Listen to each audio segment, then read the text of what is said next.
에머슨이라는 사람이 오늘 귀한 메시지 우리들에게 전해주고 있습니다. 인생 그 자체는 허무와 의혹이며 또 꿈속에서 꿈을 꾸는 것과 같다. 우리가 이제 흔히 일장춘몽이다 이런 말을 많이 쓰는데, 인생이라는 것이 이렇게 지나고 보면은 지난 10년간이 정말 주마등처럼 확 지나가죠. 내가 지난 10년간, 여러분 한번 생각해 보세요. 10년 전에 내가 뭘 했는지, 10년 동안 한 일이 무엇인지, 이렇게 생각해 보면은, 한순간에 10년이 지나갔구나. 요즘에 이제 코로나19, 코로나 팬데믹이라는 말을 이제 쓰는데, 코로나 팬데믹으로 인해서 지난 1년간 한번 생각해 보면은, 1년이 그냥 휙 지나가 버린 거예요. 코로나 뭐 계속 뉴스에 나오면서 뭐 누가 확진자가 됐다, 뭐 어디에서 뭐 수포 감염자가 생겼다, 뭐 어쩌다 하다 보니까 한순간에 그냥 1년이 휙 지나가 버린 거죠. 고대 성인들이 또 이런 귀한 말씀 우리들에게 전해줍니다. 나무는 가을이 되어 잎이 떨어진 뒤에야 꽃피던 가지와 무성하던 잎이 다 헛된 영화였음을 알게 되고, 사람은 죽어서 관뚜껑을 닫을 때에야 비로소 자손과 재화가 쓸데없음을 알게 된다. 좋은 말씀입니다. 꽃피던 시절에 우리가 이제 이런 서울의 고궁, 뭐 경복궁이라든가 덕수궁 같은 데 가보면 아주 화려하게 그냥 꽃들 피어 있는데, 그때는 참 멋있고 화려하게만 보였던 그 꽃이 가을이 돼서 잎이 떨어지면은 그게 다 모든 것이 다 헛된 영화구나, 이런 생각을 하게 되고, 사람이라는 게 이제 우리 주변에 이제 장례식 같은 데 가보면은 사람이 죽어서 이제 관뚜껑을 딱 하니 덮으면 그때 비로소 나의 그 자손과 재화가 쓸데없는 것이로구나, 이 모든 게 쓸데없는 것이로구나. 우리가 살아있을 때는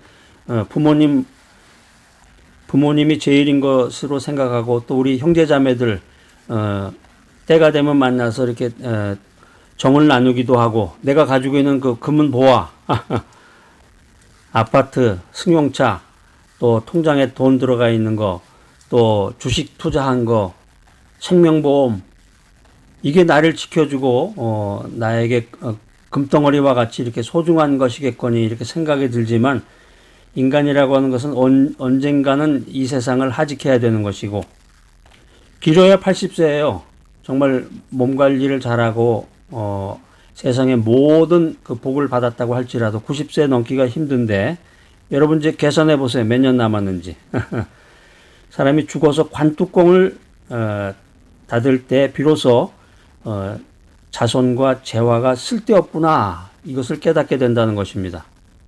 자, 그래서 오늘 이제 이 전도서를 기술했던 이 솔로몬도 쾌락과 행복을 찾아서 이 온 천하를 두루 헤매고 다녔지만은 계속해서 환상만을 쫓아다녔을 뿐 자신의 손에 아무것도 잡히지 않았음을 고백하고 있는 것입니다.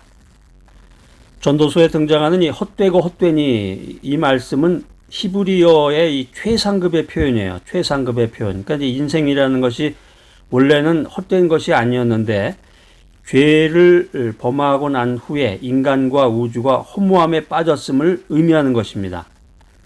우리가 이 솔로몬의 전도서를 대할 때 이 절망의 탄식이 섞여 있지만, 헛되고 헛되니 모든 것이 헛되다, 이런 절망의 탄식이 섞여 있지만 헛된 세상에 그치지 말아라, 이런 뉘앙스가 있는 거예요. 그게 아주 중요한 진리의 메시지인데, 절망의 탄식이 섞여 있지만 헛된 세상에서 그치지 말고 구원을 발견해라, 구원을 발견해서 죄의 문제를 해결하라, 이 역설적인 표현을, 역설적인 기법, 역설적인 메시지를 우리가 깨달아야 되겠습니다.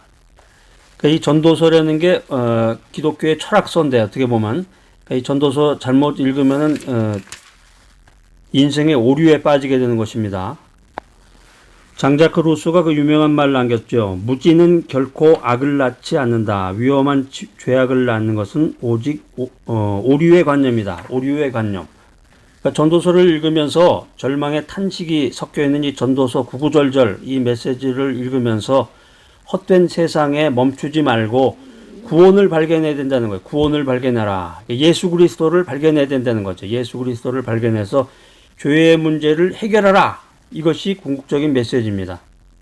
우리가 삶을 살아가면서, 인생 살아가면서 하나님을 떠난 인생을 살아가게 되면은 그 삶과 함께 추구하는 모든 것이 헛된 것이 된다는 거예요.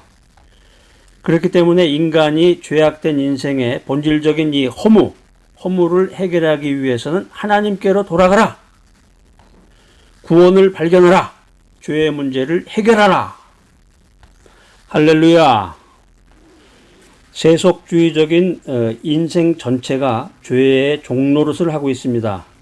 우리가 이제 이런 또 오류에 빠지게 돼요. 오류에 빠지게 되는데, 하나님을 떠난 인생에 대해서 자꾸 말씀을 하시는데 하나님을 떠난 자의 삶이라고 해도 나름대로 원칙을 정해놓고 살면 많은 사람들에게 유익을 끼칠 수도 있지 않을까요?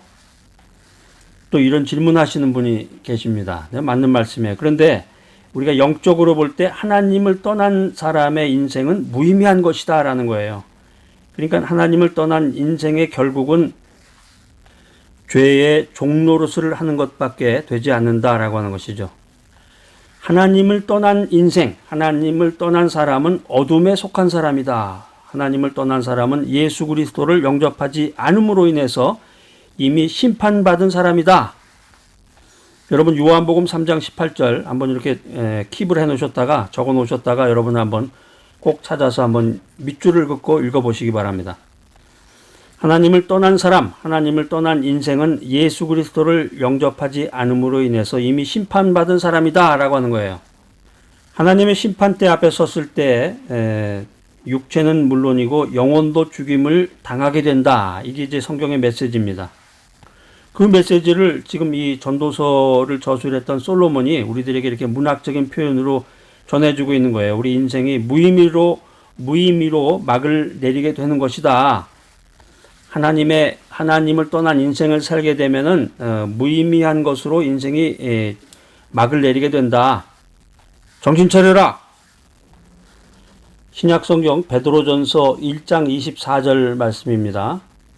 모든 육체는 풀과 같고 그 모든 영광이 풀의 꽃과 같으니 풀은 마르고 꽃은 떨어지되 오직 주의 말씀은 세세토록 있도다. 베드로전서 1장 24절 25절 여러분들 한번 성경을 찾으셔가지고 밑줄을 언더라인을 그시고 이 메시지를 통해서 여러분들 진리의 그 음성을 들으시기 바랍니다. 세상의 모든 것이 사라지고 없어질지라도 말씀은 영원하다. 세상의 모든 것이 사라지고 없어질지라도 말씀을 통해서 약속하신 우리 크리스찬들의 구원은 영원하다. 이것을 강조하고 있는 메시지예요. 인생이라고 하는 것은 한 세대밖에 살지 못하는 지붕의 풀과 같은 존재일 뿐입니다. 그러니까 여러분 예전에 60년대, 70년대, 80년대까지도 아마 시골에 가보면은 그 초가집이라는 게 있었는데요. 지금도 이제 민속촌 같은 데 가보면 초가집 있죠. 그 초가집 옛날에 이제 시골에 놀러 가서 친척집이나 아는 사람들 집에 가서 초가집에서 생활해 보면은 그 초가가 단명이잖아요. 계속해서 그 위에다가 그 새로운 풀을 이제 덮여주고 갈아주고 그래야 되는 것처럼 인생이라고 하는 것이 한 세대밖에 살지 못하는 이 지붕의 풀과 같은 존재라는 것입니다. 인생이 무의미하고 가치 없는 존재인데 우리가 이 겸손한 마음으로 하나님을 찾고 하나님을 만나서 하나님과 동행하는 인생을 살 때 그때 비로소 이 참된 인생, 삶의 참된 가치와 존재의 의미를 발견하게 된다. 이것이 오늘 하나님의 진리의 메시지입니다. 우리가 인생살이 하면서 수고하고 애쓰고 땀을 흘리는데 이 모든 것이 결국에 가서는 나에게 아무런 유익을 줄 수가 없다. 또 인생 살아가면서 즐겁고 기쁘고 향락과 쾌락 모든 것이 다 결국에 가서는 나에게 무익한 것이구나. 이것을 깨닫게 되는 것이고 세속주의적인 인생 전체가 죄의 종노릇을 하기 때문에 인생은 허무하다. 이 사실을 우리들이 깨닫게 됩니다. 한마디로 얘기를 하면 결론적으로 하나님을 배제시킨 삶이 무의미하다라고 하는 것입니다. 하나님 없이 인생 살아가는 것, 예수 그리스도를 구주로 모시지 않는 그 인생은 허무한 것이다. 자, 그래서 가끔 혼자 있을 때 왜 이렇게 인생이 허무한가 이런 생각을 하실 것이 아니라 내가 정말 하나님을 배제시킨 인생을 살고 있구나. 하나님 중심의 인생을 살고 있지 않구나. 말씀 중심, 기도 중심의 인생을 살고 있지 않구나. 이 사실을 깨달아야 되겠습니다. 자, 오늘 이 메시지 들으신 여러분들, 인생이 허무하구나. 이런 생각만 할 것이 아니라 이 허무를 박차고 일어나서 하나님 중심의 의미 있는 인생을 살아가는 귀하고 복된 여러분 모두가 되시기를 간절히 기대합니다.